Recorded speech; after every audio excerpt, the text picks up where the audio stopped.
Kenapa dia menggugat sampai ke niaga? Tentu pasti udah berbicara sengketa ekonominya ini. Betul nggak? Kalau yang saya dengar berita itu banyak sekali lagu-lagu yang dinyanyikan tidak membayar imbalan, gitu kan? Nah, sekarang tinggal buktikan saja yang di mana tidak membayar imbalan itu. Dia tidak mungkin berdiri sendiri, pasti ada label atau promotor dan lain sebagainya. Kecuali salah satu momen konser besar dilakukan oleh PD sendiri, manajemennya PD sendiri, tidak izin ke LMK. Itu bisa untuk disengketakan. Lagi pula kan mulai berdiri itu kan tahun 2014 ya, kalau kita berbicara LMK, sama dengan umur Undang-Undang Hak Cipta. Nah, di bawah itu ya kita lihat masih banyak kewenangan siapa dulu. Dulu belum disebut LMK ya, seperti KCI, WAMI gitu. LMK itu mulai ada kan 2014 setelah undang-undang ini, Undang-Undang Nomor 28 tahun 2014. Nah, hak ekonomi apa yang dilanggar ini? Ini yang perlu dikaji dulu. Dan dia harus benar-benar harus bukti. Dikhawatirkan dia telah membayar ini. Beda dengan Agnes. Kalau Agnes itu dicek di LMK, LMK mengatakan memang belum ada pembayaran. Nah, bagaimana dengan yang PD ini? Harus buktikan dulu. Ini kan pelanggaran hak ekonomi berbicara, yang di mana konser di mana, siapa yang melakukannya, apakah PD sendiri, apakah bukan kan? Apakah FO ya? Apakah apa istilahnya? Ya, EO yang melakukan ini. Nggak bisa ke PD kok. EO-nya. Kan udah jelas di undang-undang itu. Setiap pihak bisa melakukan menggunakan karya cipta secara komersial. Bukan setiap pihak yang menyanyikan. Coba baca pasal 23 ayat 5 itu. Tidak perlu meminta izin ke pencipta selagi membayar melalui lembaga manajemen kolektif. Kan undang-undang itu pasti harus jelas siapa yang dituju. Kalau kita baca, setiap pihak membawakan lagu secara komersial. Bukan setiap siapa yang menyanyikan, berbeda kok. Kok kemarin ada statement siapa yang menyanyikan dia harus bayar royalti. Pertanyaan saya, bagaimana dengan karaoke? Perusahaan karaoke atau tamu yang menyanyikan? Masa dia harus bayar royalti? Pelaku pertunjukan yang harus bayarnya. Nah, ini yang harus dilihat.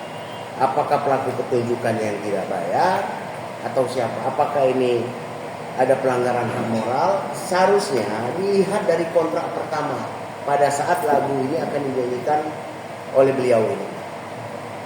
Karena bagaimanapun perlu digarisbawahi, ada hak terkait yang dilindungi oleh undang-undang. Contoh, ya, saya membawakan lagu di kafe secara komersil.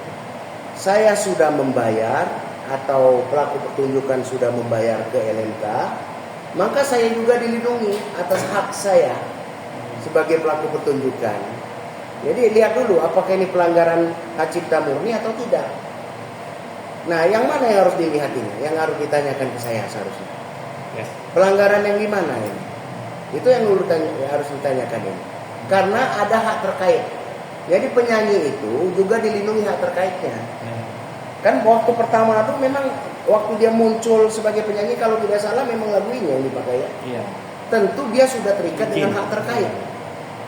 Nah, pelanggaran yang mana? Ini tidak jelas kuasa hukumnya berbicara. Jadi tidak bisa saya menganalisa hukumnya. Begitu. Yang jelas undang-undang itu mengatakan setiap pihak, bukan setiap penyanyi, garis bawah itu, boleh menggunakan karya cipta secara komersial tanpa izin kepada pencipta selagi membayar melalui lembaga manajemen kolektif. Kok pertanyaannya setiap penyanyi? Dari mana yang harus izin? Pertanyaan saya, kalau setiap penyanyi, bagaimana dengan karaoke? Yang nyanyi tamu atau perusahaan karaoke? Ini salah. Kan setiap pihak, hukum pasti akan jelas. Berarti begitu. Ini ada lagi info bahwa lagunya di Spotify itu dihapus sama Spotify. Apakah itu melanggar Bang atau seperti apa Bang? Nah, kita berbicara Spotify, berarti masuk ke toko digital. Spotify, Joox, Amazon Music, ya, baru bisa masuk setelah melalui agregator. Contoh begini, saya ada musik nih, ada lagu yang sudah saya rilis, sudah saya isi vokal, saya melalui agregator, katakanlah Tunkor kan. Nah dari Tunkor ini baru saya memilih toko digital. Apakah Spotify, apakah saya masuk ke perpustakaan musik komersial TikTok, Instagram, Facebook, itu dipilih, diawali melalui agregator. Nah, tidak bisa dia menghapus salah satu, harus dihapus agregatornya. Pertanyaannya, siapa yang merilis lagu ini? Belum tentu juga PD ya. Siapa tahu ada pihak lain yang mendaftarkan melalui agregator. Jadi jangan dilihat Spotify, lihat agregatornya, sumbernya. Siapa yang mengupload, merilis pertama kali melalui agregator? Bisa label musik, bisa perorangan sekarang ini. Nah itu gampang dilihatnya, tidak sulit. Nah ini kembali lagi ke kemampuan seseorang itu terhadap cyber melalui IFPI kata saya tadi. Maka akan kelihatan RC-nya di mana. Ya, tidak ada kesulitan kok. Tidak ada kesulitan. Jadi kalau lagu ini tiba-tiba hilang di Spotify, di Joox atau di Amazon Music, belum tentu PD melakukannya. Karena sekarang semua manusia yang sudah mengerti bisa memanfaatkan agregator. Agregator itu banyak. Ada CD Baby misalnya. Tapi paling banyak itu Spotify saya lihat. Tunkor. Paling banyak Tunkor. Jadi agregator Tunkor, ya melalui agregator Tunkor, dari Tunkor inilah memilih beberapa toko digital. Misalnya kita bisa memilih untuk ada di Spotify, untuk ada di Joox, untuk ada di Amazon Music melalui agregator Spotify ini. Atau untuk di seluruh toko dunia. Nah, nanti pemilik ini akan menerima kode, yaitu yang disebut ISRC. ISRC inilah yang dibutuhkan. Misalnya lagu itu apabila digunakan di YouTube supaya tidak diklaim, ini yang harus dimasukkan.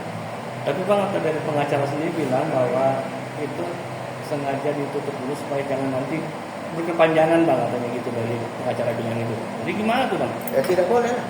Kalau dalam ranah pidana, semua barang bukti itu kan tidak boleh dihilangkan apabila sudah masuk ranah pidana. Ya. Kalau udah masuk ranah pidana, ilegal akses namanya. Kalau belum kan ini perdata mereka ini, bukan pidana. Namanya aja sengketa niaga kan.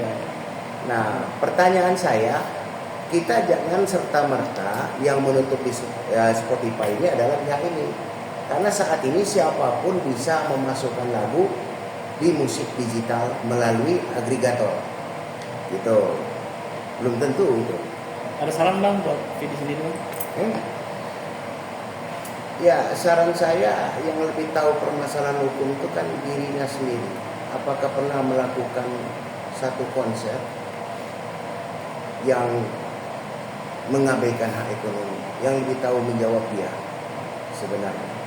Karena prinsipnya pelanggaran hak cipta di bidang ekonomi itu karena tidak ada izin. Untuk mengacu ke undang-undang sekarang ya.